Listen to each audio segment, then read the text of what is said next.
Welcome everyone to this session on writing for 21st century kids, which could also be called writing in the 21st century for kids. I'm here with Liana Lindore from Singapore and Samita Reddy from India, and I'd like to welcome them both to this panel. Thank you. My name is Musharraf Ali Faruqi. I write for both children as well as for adult readers, and that's why they found me a suitable moderator perhaps for this, but you know, I'm just a humble writer. I'd like to start by throwing a few ideas. This is just going to be a conversation. There's no hard and fast moderation in this.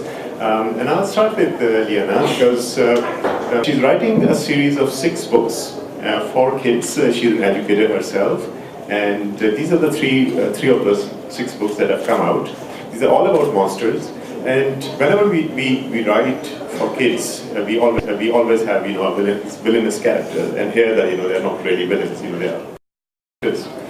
And I've also written about some villainous characters, and whenever I look for inspiration for villains or monsters, I just have to look around at my family, my uncles and aunts, and there I have the complete full-fledged monsters, walking around. So it's very easy to find inspiration. Where does your inspiration come from for monsters? For the monsters, well, the main character is actually a monster called Bled, and I think the inspiration for Bled definitely came from my own students. So not from my family, but from my students. You teach monsters? Little monsters, yes. Alright, so that's the inspiration been taken care of. Please tell us a bit about your books and what do you aim to with these series? Sure. I'm actually a first-time author. My books were only published from March this year. And prior to that, I never thought that I would actually author any kind of book. But I was teaching in international schools in Singapore, and these were books that I wanted to present very subversive themes. As a woman, as a girl, I found that these versions offered a way for women to enter the narrative, to question, to critique the narrative, to talk about what the ideas of women's roles and things like that are presented in the epic. These traditions offer a way of critiquing that. And I think it's a valuable resource for us young women, young girls, I can see some in the audience, to know and to be informed about. And that's why I think it's important to bring these back, because they're in danger of being lost. Sorry, and I forgot your first question. Just a bit about, what is your, how did you go about, retelling them, and, at what time does it become, you have already answered that it becomes your own narrative, because of these themes that you wish to, challenge and revisit. But tell us also something about, what's your engagement with these legends, what is special about these that you wish to, retell them in your words? Actually, it's really interesting that you are the moderator asking me this question, as you are a Pakistani writer, because what drew me first to the Mahabharata, I started reading the Mahabharata in Pakistan. My father was posted there as an Indian diplomat. We spent 3 years there, and that's when I started to read. And the first story that I was just immediately attracted to and hooked onto was the Mahabharata. And it just kept rereading and rereading versions of these. We had them in the embassy library. We had like a gazillion versions in the Indian embassy library there. And it's only later on that I kind of realized one of the things that drew me to the Mahabharata, the story of war, the story of conflict, was because I think in my own sort of weirdly small child kind of mind, I related the story of the Mahabharata to what I felt like as an Indian growing up in Pakistan, and then coming back to India and being, thought of as a Pakistani in school. I didn't realize, there was, what nationality is when you come back at age, 7 or 8 to India. And for some reason, when I joined a new school in India, everyone asked me where I came from. Obviously, the new kid in school. So I just said I came from Karachi, Pakistan. And as a result, in school, everyone decided to call me Pagal Pakistani, or PP for short. I had no friends. And that made me even really understand the Mahabharata, because it's a story about 2 points of view, to me, on a certain level. And that's where I entered the myth, and that's always, I think that's what draws me to mythology, is that it always reflects some concerns, some issues that are always personal or intimate to us, and that we can explore in this myth. And that's what the myths are also supposed to serve us in a way. Eliana, to take from this, tell us something about the legends or the myths that you grew up with, or that you read as a kid that maybe we do not know about here, indigenous to. Okay. I think India is far more rich than Singapore is when it comes to myths and legends. Growing up, we didn't really hear a lot of the Singapore myths and legends, and I think this is now recognized as a problem in Singaporean society, because the stories that we grew up with were, stories that were read in England and in the US. Those were the stories that I grew up with, Enid Blyton, and the stories that I remember. So if you ask me about Singaporean stories, myths and legends, I really didn't quite come across them until much later in life when we were learning the history of Singapore. And then there were some stories about Sang Nila Utama, who founded Singapore, a Malaysian prince.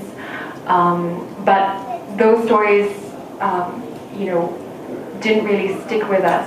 And I think, coming to the idea of 21st century, writing for children in the 21st century, what Singapore has done very well is expose young people to literature from around the world. But what it hasn't done so well, I think, is expose children to writings of Singaporean authors. So if you went into a Singaporean school, we don't study Singaporean authors. We study authors from everywhere else but from Singapore. So there's been a huge amount of discussion about this, particularly for picture books for children, and to grants given out to Singaporean authors to write about tales and traditions in Singapore, to base it in very local situations. And I think, it's one of the things that's important in 21st century writing is writing for a global audience, ensuring that we're giving young people the tools, the ability to interact with people from around the world. But the second part of that would be to ensure that we're preserving culture and preserving heritage, which I think India has done so well. I know when I had Indian students in my class, they would very often talk about, tales and traditions and myths and fables from the Indian culture. But certainly for a Singaporean student, it's quite different. Great. And the next question is for both of you. When we talk about writing for children today, where we are, as writers, as narrators, as storytellers, we are contending with so many different influences and attractions that contend for the child's attention. There is the video game, there's the TV programs, animation, serials. Where do you think, what is special about a book that we can, I'd like to know this for my own reasons. I also write for kids, and I'd like to find out how can we say that reading is something that is as important, if not the most important thing that or that there's a narrative behind even a video game, or like a Pac-Man has a narrative, it's going through this eating thing that is going to get there somewhere. Angry Birds, they're all small narratives. So what do you think is so special about stories or books that we can give out to kids? I think one of the very special things about literature is that it sparks the imagination in a way that video games and film movies can't, because you have to fill a lot of the blanks, you have to visualize a lot of the things that you only read about on the page, and I think that's incredibly important. On the other hand, I don't want to dismiss pop culture and say that movies are not important, it's not important to study them. There definitely needs to be balance, because visual literacy is just as important as well. So I think there just needs to be some balance. But for me, books, there's always something special about books. Well, I've been traveling with this book sometimes and talking to kids in school, and I find occasionally that their understanding of video games and TV serials gives them a completely different understanding of the epics. These kids are watching quite adult stuff, like you know, Kyunki Saas Bhi Kabhi Bahu Thi, and things like that. And they understand, you know, interpersonal dynamics and mother-in-law, daughter-in-law relationships, which are at the heart of every epic. So, I mean, in that sense, they understand a lot of those things, and they can quite easily pick up on the subtext of these books. I mean, just to tell you the story of a young kid who I met, I was telling him the story of Shantanu and Ganga, and you know, how Shantanu first sees Ganga sort of and you know, falls in love with her, and this kid just turns to me and says, you know, this relationship is just not going to work out. And I said, why? He says, he's judging her on her appearance. Does she know what kind of person she is? And then I was like, okay, and then I went on with the story and I said, you know, Ganga laid down these conditions, you cannot ask me who I am or what I'm doing and all that kind of stuff. So he says, love should be unconditional. You cannot put conditions on love. And I have to say, this kid had it. He knew what this, I mean, he had been, all these serials or whatever, he was a far more sophisticated reader or able to understand stories than I was at his age. So maybe these things are not entirely bad. No, this is, I think this is our shared experience that kids today are far more intelligent than we were dumbos at their age. We really were. And these kids are really smart, and I always tremble with fear, you know, as I go into a school with my stories, that, you know, they're going to just blast me away with their intelligence. But yes, kids today can relate to a lot of, and I think the media too it pumps, you know, information night and day. There's a TV always moving somewhere, you know, around you, where, you know, kids are absorbing all kind of information, which is not curated, which is not guarded, which is, you know, it's in the atmosphere, and the kids are exposed to it. And do we when we're writing our stories, do we create some kind of a censor, like if you're retelling myths and you're retelling legends, and there are, like you said, there are complicated issues and situations and things that, you know, we conventionally do not find suitable material for young kids. So how do you how do you impose that, you know, that censor, or, you know, how do you change the narrative? What problems do you face as a reteller or as a storyteller? Overcoming, you know, those issues which have to be communicated to the kids because you don't want to destroy the integrity of the text, but yet have to be diluted or watered down in a way that they are not, their sensibilities are not offended. That's a really good question, and I have to say that I'm still out a little bit on this issue, because I wrote this book when I was 8 years old. It was published when I was 12, and my attitude towards that, obviously, I mean, I was a child. How do you sense?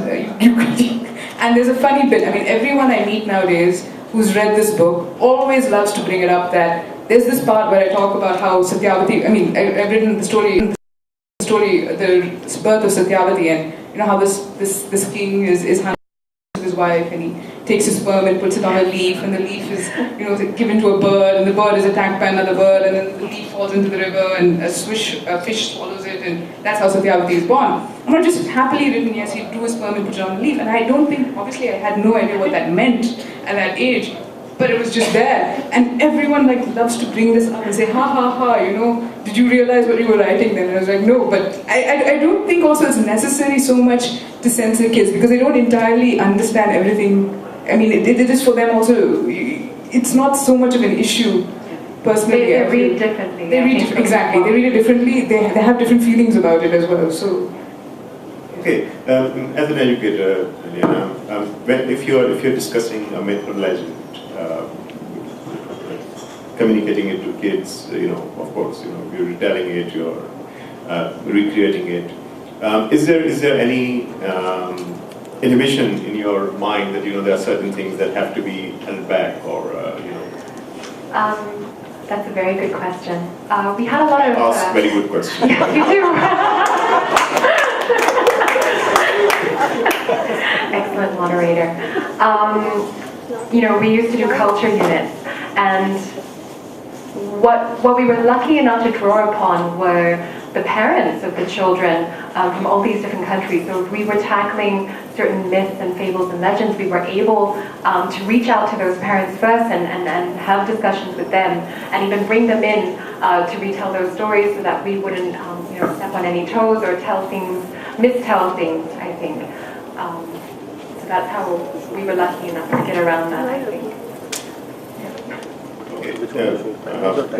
Just to bring up the censorship issue again, right? Liana was telling me really interesting about how her school in Singapore has banned the most widely read children's books, Twilight and Harry Potter. When I was in school, Harry Potter books were banned. I don't know if that's the same in India as well. I went to a Methodist girls' school, and I know in my brother's school, it's a Methodist boys' school, Harry Potter books were satanic, so it was not allowed to be read. But of course, everybody read them because that's the surest way of ensuring that children will read them. I think it's the trick that publishers do. They go to a school and tell them, ban these books, these are bad books, and then the kids go out and buy them. We have 5 minutes left, but before we give it to the audience to ask you questions, is there anything that you'd like to ask Liana about her work, or is there something that you'd like to, yes?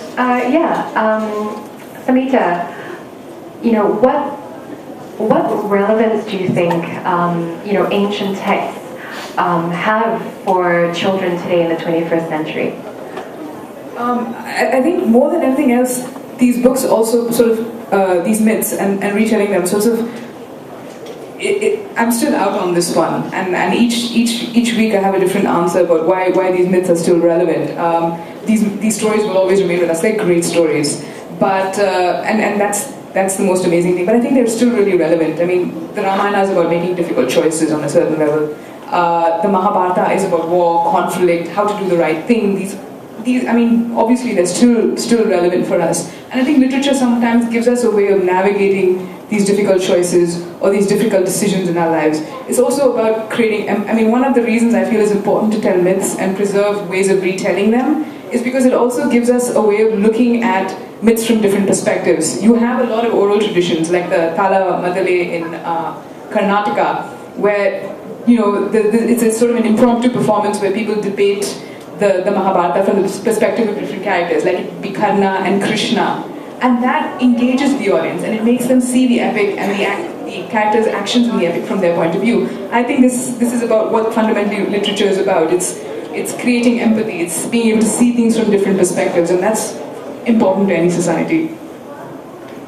Yes, I actually have a question for both of you. Musharraf, because you also write books. I've noticed in both your works this idea of the outsider is really important, and I wonder if this is why did you both choose outsider characters, and I wonder if this is also a 21st century thing as we live in more diverse societies, the outsider perspective.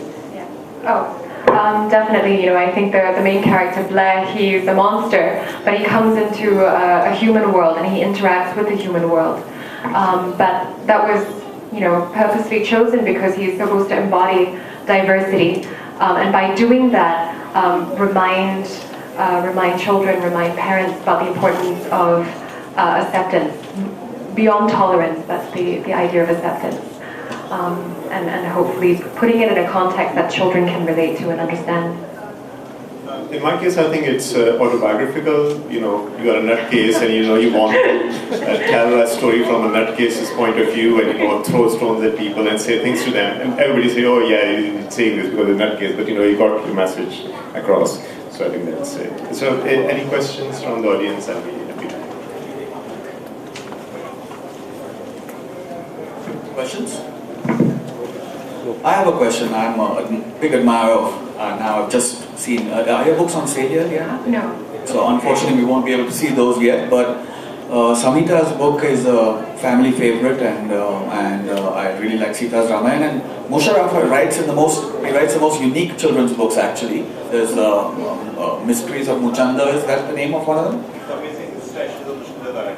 Right. So I have 3 boys, sorry, that I didn't get the name exactly right. And he's also written Rabbit Trap, which is a kind of graphic narrative. I have 3 boys. The older and the younger love books very much. The middle boy doesn't really like books so much, but Musharraf, this is why there's something amazing about the way he writes, is that he is addicted to them. He loves them very much. He's read including Rabbit Trap, which is totally inappropriate for a 9-year-old. But so that's a Lots of angry rabbit snacks. Yes, that is an accurate description of the book. I really give you. I urge you all to get a copy. It's a unique kind of book. It's done as your wife's not here, but Michelle Faruqi has done the illustrations, and It's a remarkable kind of pairing of text and image. Is there an age group that you write for? This is to all three of you. When you write your children's stories, No. do you sort of start thinking about an age group that you... I Obviously below a certain age you won't. I mean, generally anyone who can read is or can be read too. But that it doesn't affect the content so much as the way you use language. I feel if you're writing for something that's trying to be universal, or I don't know if that's I'm terrible at answering that kind of stuff. I agree with that completely. But particularly for picture books, I think when you write picture books, you're not just writing for the child, but you have to realize that you're writing for the parent, because the parent is the one buying the book. So it has to appeal not just to the child, but to the parent as well, and that's very important. The same for myself. I think, as Silvia said, you're trying to tell a good story, and that story suggests its own audience and the way and the idiom in which it's going to be told.